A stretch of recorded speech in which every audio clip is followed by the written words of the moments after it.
If you have a kid who just started kindergarten or perhaps a teenager who went off to college, chances are there have been a few tears in your house this week, either from you or the kids. Colleen O'Callahan-Mealy from the HeadsUp Guidance and Wellness Center in Las Vegas joins us with some help to make the big change easier for mom, dad, and the kids. Good morning. Thanks for being with us. Good morning. How are you? So, in your experience, when you have a kid either going off to kindergarten or to college, who is it hard? Is it harder on the kids or on the parents? I think it's mixed emotions. I think it's important that we realize that it's a very healthy and positive transitional period.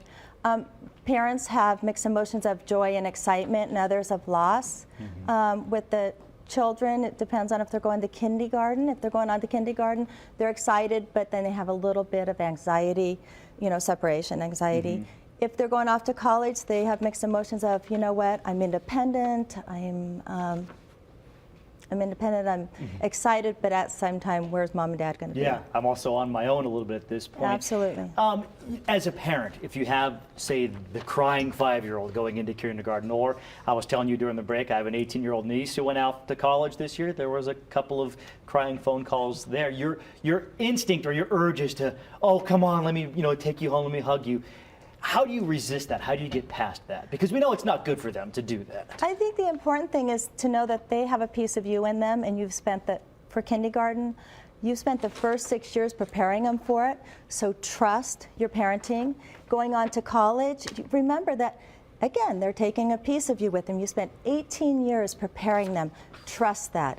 And that helps them develop that sense of security. What would you tell, say focusing more on the college kid because they're a little bit older, but what would you tell them as they step off into the real world to kind of ease their concerns about the parents? The student as they take off for the real world?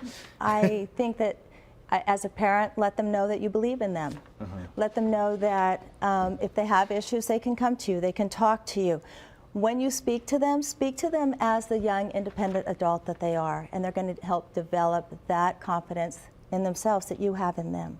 Do you find that in these situations, the biggest mistake parents make is babying too much? When we baby, yes. When we baby or we go to fix their issues, we actually stop their growth.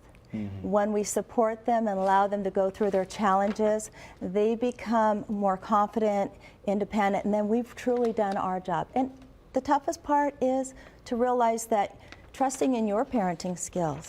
Yeah. Because they're a reflection of us, and it's, oh my goodness, if, don't take it personally. So then, what are the major benefits from going through something like this as the kid, going through that first day of kindergarten or the first time away from home? How does that end up benefiting them down the road once? Well, if it's kindergarten, let's just start with that. It's their social skills. It's being able to move forward and developing that self-esteem. College students, it's the beginning of their adulthood and their independence and where they're going next in their life. If you believe in them and you allow them to be able to grow, even through their challenges, you've given them the best gift that you could ever give as a parent. Maybe allow them to skin their knee, so to speak, a few times along the way. Sure, because if we've done that, as we've learned to pick ourselves up, dust ourselves off, what happens? We feel more confident and independent, and we also are more of a benefit to those in our lives. Better and stronger than you Better were and before. Stronger, absolutely. Colleen O'Callahan-Mealy, thank you so much. That is great advice. I think a lot of parents are going through this right now and probably welcome the advice. Thank you so much. Appreciate it.